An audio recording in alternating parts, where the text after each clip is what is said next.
नमस्कार। इस वीडियो में आप सभी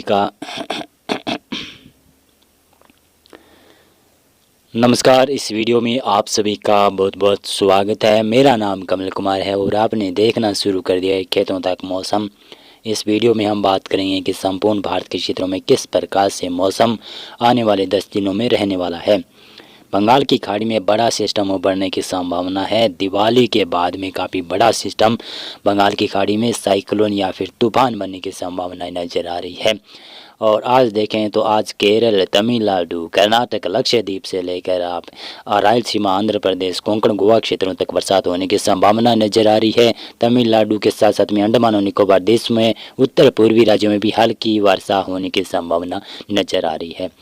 उत्तर भारत में पश्चिमी विक्षोभ का असर देखा जा रहा है। गिलगित, लद्दाख, जम्मू कश्मीर, हिमाचल प्रदेश और उत्तराखंड के ऊपर स्नोफॉल की गतिविधियां आज शुरू हो चुकी है। कुछ जगहों पर स्नोफॉल के साथ में वर्षा भी देखी जाएगी। निचले इलाकों में वर्षा होने की संभावना रहेगी। पहाड़ी राज्यों के पंजाब और हरियाणा, साथ साथ में दिल्ली, पश्चिमी उत्तर प्रदेश और कुछ उत्तरी राजस्थान के क्षेत्रों के ऊपर भी इसका पश्चिमी विक्षोभ का असर आज देखा जा रहा है।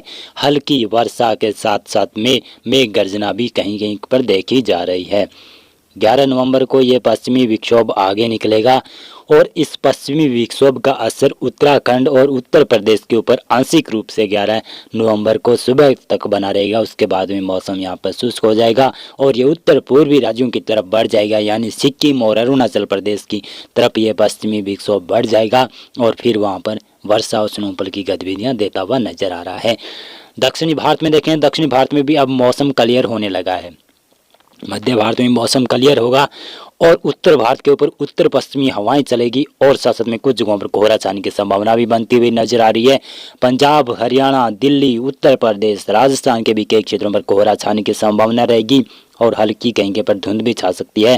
तापमान में 2 से 3 डिग्री तक गिरावट होगी और पंजाब और हरियाणा में 4 डिग्री तक भी गिरावट होने की संभावना नजर आ रही है। उत्तर प्रदेश में भी इतनी ही डिग्री तक तापमान गिरावट होने की संभावना 11 नवंबर के बाद में जताई जा रही है।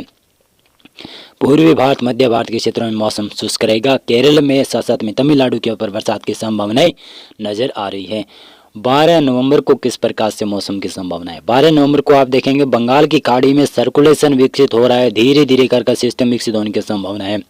12 नवंबर दिवाली वाले दिन भारत के संपूर्ण लैंड एरिया में मौसम शुष्क रहने की संभावना है। केवल अंडमान और निकोबार द्वीप समूह में अच्छी वर्षा होने की संभावना लगातार बनी हुई है और केरल और तमिलनाडु के ऊपर हल्की वर्षा हो सकती है।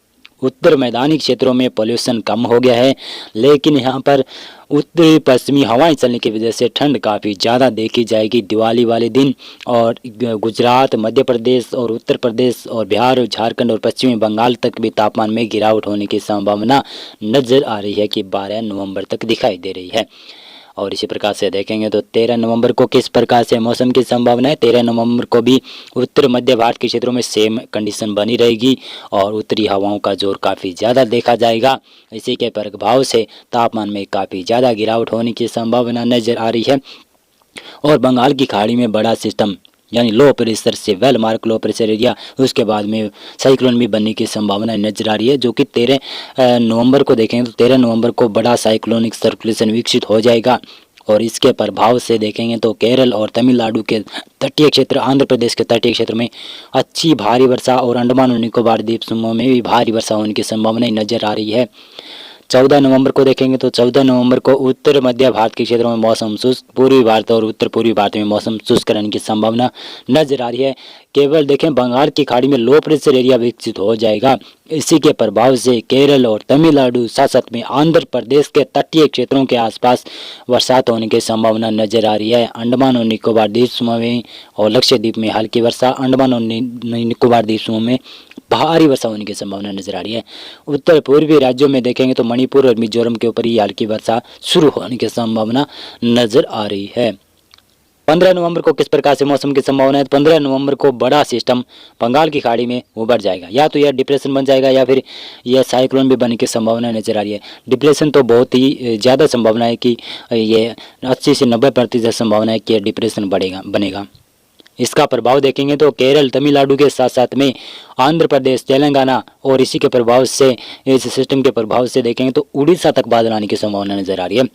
उड़ीसा भी कवर हो सकता है 15 नवंबर तक। यहाँ पर बादलों की वजह से अंडमान और निकोबार द्वीपों में भारी वर्षा होगी। मध्य भारत और पूर्वी भारत के साथ साथ में उत्तर भारत के क्षेत्रों में मौसम शुष्क रहने की संभावना नजर आ रही है। और इसी प्रकार से देखेंगे तो यहाँ पर 16 नवंबर को यह सिस्टम काफ़ी बड़ा होगा। यह सिस्टम देख सकते हैं कि कितना बड़ा सिस्टम हो सकता है। बंगाल की खाड़ी के समूचे एरियाज के ऊपर मॉक्सर दिखा रहा है ये वेदर मॉडल। तो इसकी अनुमान लगा सकते हैं कि शायद ये साइक्लोन बनेगा या फिर डीप डिप्रेशन तक जा सकता है, डिप्रेशन भी बनेगा। ये बड़ा सिस्टम जरूर बनेगा। अगर ये साइक्लोन बनेगा तो भारत के पूर्वी तटीय क्षेत्रों को प्रभावित करेगा। साथ साथ में मैं बता दूं, हो सकता है कि ये बांग्लादेश की तरफ भी जाए। इसका प्रभाव बांग्लादेश की तरफ भी देखा जाएगा।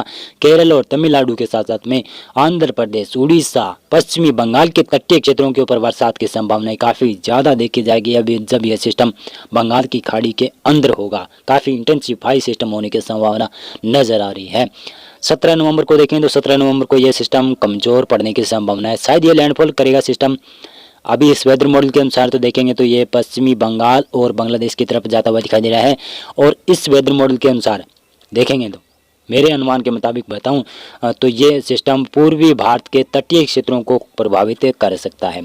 शायद ये पूर्वी भारत के तटीय क्षेत्र उड़ीसा और पश्चिमी बंगाल, आंध्र प्रदेश के तटों के काफ़ी करीब आ सकता है और उसके बाद में ये कमज़ोर पड़ जाएगा।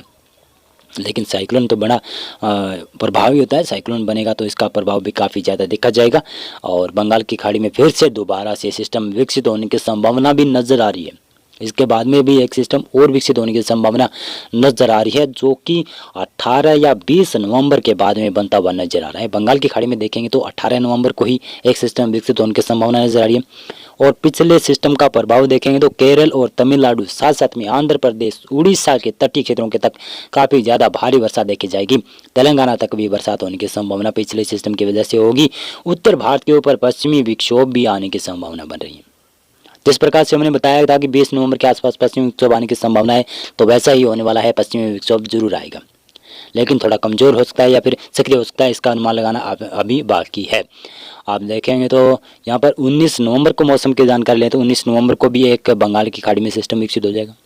लो प्रेशर बनने की संभावना नजर आ रही है। ये वेदर मॉडल जता रहा है कि लो प्रेशर बंगाल की खाड़ी में विकसित हो सकता है। और पिछला सिस्टम भी काफ़ी प्रभावित था, काफ़ी प्रभावित करेगा। यानी इसका प्रभाव देखें तो केरल और तमिलनाडु, साथ साथ में आंध्र प्रदेश, तेलंगाना में भारी वर्षा होने की संभावना रहेगी। और कर्नाटक के भी दक्षिणी क्षेत्रों में अच्छी वर्षा दे सकता है। और यह जो बंगाल की खाड़ी में और सिस्टम विकसित हो रहा है, जो कि 20 नवंबर के आसपास से या कह सकता हूँ विकसित होगा, तो यह भी सिस्टम काफ़ी प्रभावी होगा। इसका अनुमान है कि 40 से 50% संभावना है कि ये बंगाल की खाड़ी में बनेगा। लेकिन हमने जो पिछला सिस्टम की बात करी थी कि दिवाली के बाद में सिस्टम बनेगा, वो काफ़ी स्ट्रॉन्ग सिस्टम बनेगा। इसका प्रभाव भी काफ़ी ज़्यादा देखा जाएगा। शायद ये साइक्लोन बनेगा दिवाली के बाद में। जो भी सिस्टम बंगाल की खाड़ी में बनेगा, पहला सिस्टम, उसके बाद में दूसरा सिस्टम बनेगा, ये साइक्लोन बनने की संभावना बहुत कम नज़र आ रही है। लेकिन अब उत्तर भारत के मौसम की बात की जाए तो उत्तर भारत में यहाँ पर 19 नवंबर को वेदर मॉडल जता रहे हैं कि मौसम शुष्क रहेगा। और मध्य और पूर्वी भारत के ऊपर भी मौसम शुष्क रहने की संभावना ये वेदर मॉडल जता रहा है। लेकिन ये वेदर मॉडल आगे चेंज भी होने की संभावना काफ़ी ज़्यादा बनी हुई है। मौसम पूर्वानुमान और मौसम अपडेट में अभी के लिए बस इतना था। वीडियो को लाइक और चैनल को आप सब्सक्राइब कर सकते हैं। बहुत बहुत